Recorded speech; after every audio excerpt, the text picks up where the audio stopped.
Bonjour tout le monde, moi c'est Madeleine. Je travaille et je suis maintenant copropriétaire de la famille Migneron à Baie-Saint-Paul. L'agriculture, finalement, c'est une des sources les plus polluantes de la planète. On essaye de trouver le plus de solutions possibles pour qu'il y ait en fait le moins de déchets à la fin de notre production.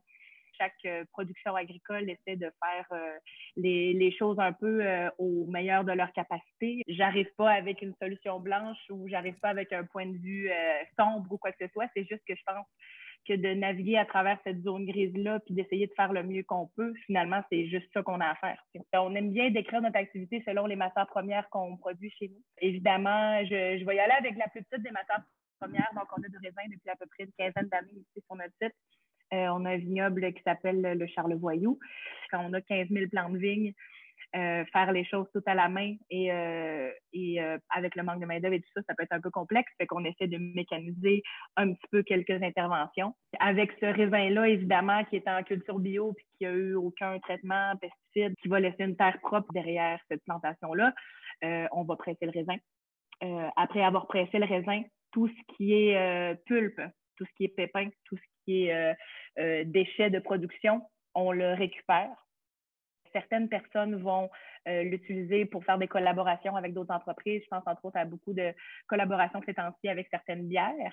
Dans notre cas, ce qu'on fait, c'est qu'on a été le premier vignoble au Québec à commercialiser de la grappa il y a de ça 5 ans. Au lieu de faire certaines interventions dans la cuverie, parce que vous le savez, finalement, on compose avec une réalité de nordicité qui est pas toujours favorable. Fait que finalement, le raisin, des fois, il manque un peu de sucre. Nous, pour pallier à finalement cette verdure-là dans le raisin, on va aussi commercialiser notre verjus. Le verjus, c'est quoi finalement? C'est que quand on a des raisins sur les plants qui sont beaucoup plus verts, finalement, ce qu'on va faire, c'est qu'on va venir égrapper avant la maturité, avant la fin de la maturité. Ce qui va faire en sorte, c'est qu'on enlève certaines grappes. Puis ce qui est présent sur les plants va avoir plus de sève, va avoir un peu plus d'espace, un peu plus de photosynthèse, ce qui veut dire que ces raisins-là vont se concentrer sur le mûrissement pour le vin. Et puis le verjus, qu'est-ce que ça fait? Qu'est-ce que ça mange en hiver du verjus? Ben, ça devient un peu notre jus de citron québécois. On se trouve à faire plein de beaux produits dérivés à base de ce verjus-là.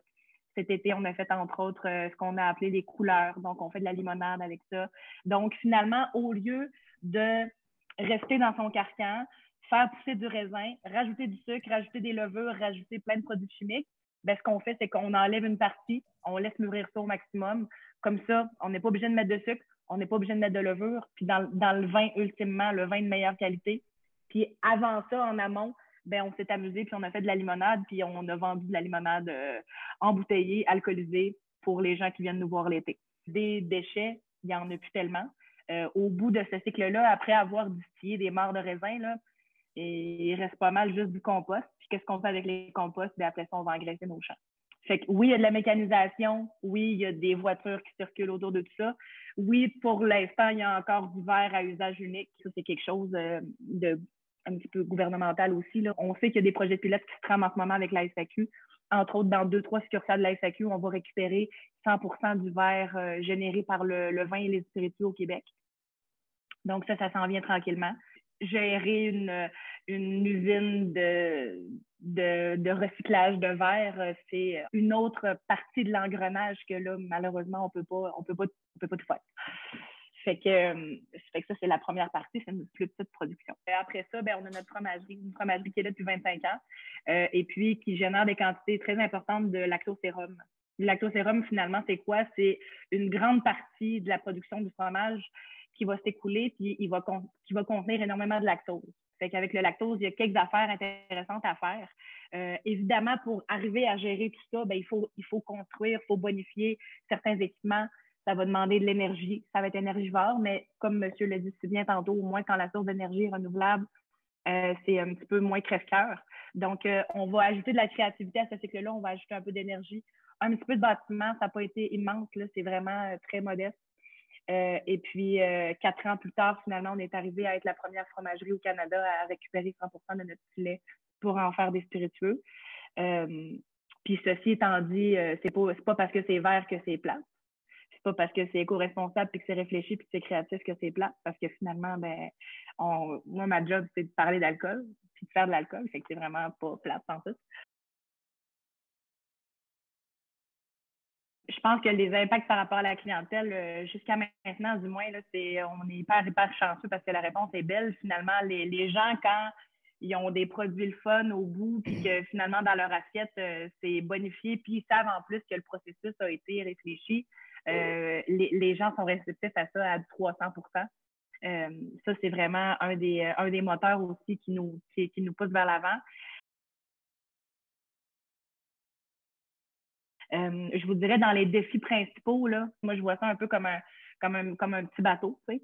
Puis de vouloir partir quelque chose à côté, qui est, dans notre cas, la distillerie, mais pour une autre entreprise, ça peut être un service supplémentaire, une nouvelle vocation un peu plus durable et tout ça. Ça reste que c'est pratiquement d'avoir ce bateau-là.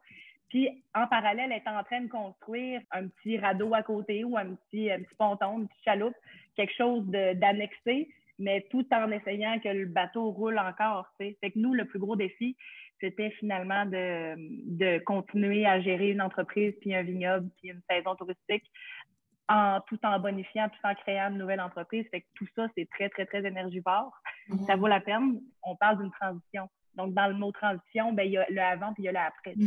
Donc, pour nous, le plus gros défi, c'était vraiment d'essayer de faire arrimer tout ça dans la joie et l'allégresse parce que ça reste que c'est beaucoup de boulot.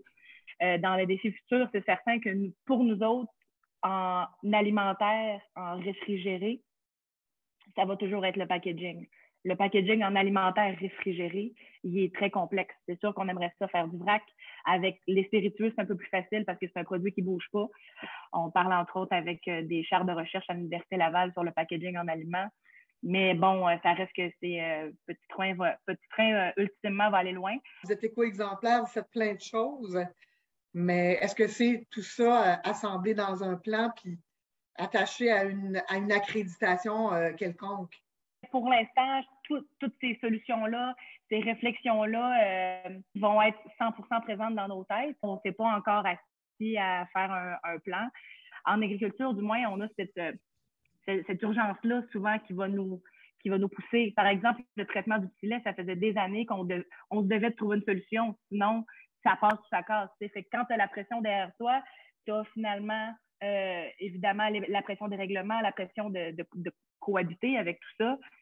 Ça reste que quand tu as un déchet qui peut être nocif pour l'environnement, tu n'as pas le choix d'avoir les petits pieds qui roulent en dessous de l'eau. Mais non, Mme Tremblay, on n'a pas vraiment fait de comité encore. Le comité, il est pas mal dans notre tête entre deux distillats, entre deux fermentations.